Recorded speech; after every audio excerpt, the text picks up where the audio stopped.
Roots, goes way back, but the major roots were the activism of the 60s, mostly young people, which changed the country. But sticking with foreign policy then, would you say there is a morality maybe to America's presence and fight in Afghanistan, which was not there in Vietnam, because Obama calls it, quote unquote, a war of necessity, and he says to Americans, we are fighting this war precisely because your security in the United States is at stake. Al-Qaeda, Bin Laden, the Taliban who protected them, these are people who want to destroy our way of life, and we have to combat them. And he's not doing it. In fact, he's radicalizing the population.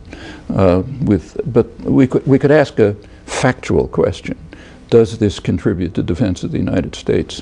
But that's not the moral question. I mean, the Nazis could have said that it contributes to the security of Germany to conquer France. 9/11 happened, and we know that it happened because the Taliban sheltered militant jihadi groups led by Bin Laden, who planned it from Afghanistan. That is a fact, and as a result, it's my belief too, and it's the belief of the FBI too, but it's only a belief. As they pointed out, the head of the FBI, 8 months after the invasion of Afghanistan, was queried by the press, Washington Post, and said, well, we believe that the plot was hatched in Afghanistan and implemented in the United Arab Emirates and in Germany, but we can't prove it. That's after the most intensive investigation in history. Secondly, Afghanistan was not invaded and attacked to overthrow the Taliban. That came a couple of weeks later. It was attacked because George Bush demanded that the Taliban hand over Osama bin Laden and associates to the United States. The Taliban vacillated. They indicated they might consider it if there was evidence provided. But the United States refused to provide evidence. So you wouldn't accept that what happened and continues to happen in Afghanistan with the American and NATO presence is in any sense just? A just war, a just conflict? I think it's a very weak argument. Basically not. In fact, if you want to know the truth, I think it's one of the most immoral acts in modern history. One of the most immoral. And let me explain why.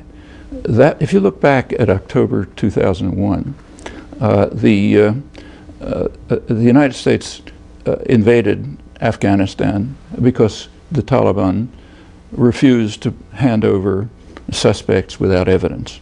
Okay, now actually they had a right to do that. You're supposed to provide evidence if you want extradition. At the time, the estimates were there were about 5 million Afghans on the verge of starvation. And the estimates were that if the United States bombed, it might go to 2.5 million more. In fact, the aid agencies, which were forced to leave when the bombing was announced, bitterly condemned the bombing. Take a look, it's across the board.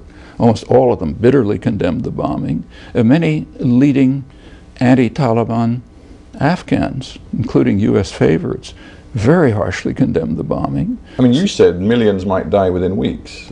I was reading from the New York Times report of the official estimates. And obviously it didn't happen, but look, to say that it didn't happen is irrelevant. When Khrushchev put missiles in Cuba, it didn't lead to a nuclear war.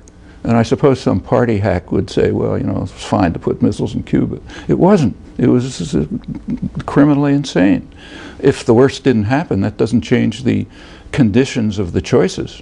The point I'm trying to get to, perhaps is best put in a simple sense by going to another internet question from a viewer of HARDtalk. Raphael Sentimore in Canada says quite simply, Mr. Chomsky, do you think the Obama administration should leave Afghanistan right now?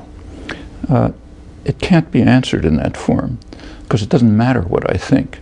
What matters is what the Afghans think. Invading armies have no rights.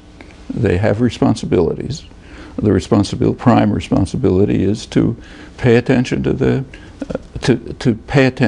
opinions of those you're attacking.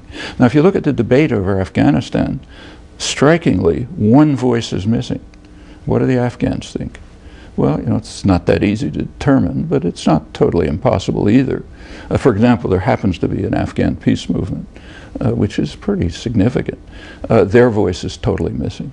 Before we end, I want to ask you something a little bit more personal. It's something that's always intrigued me.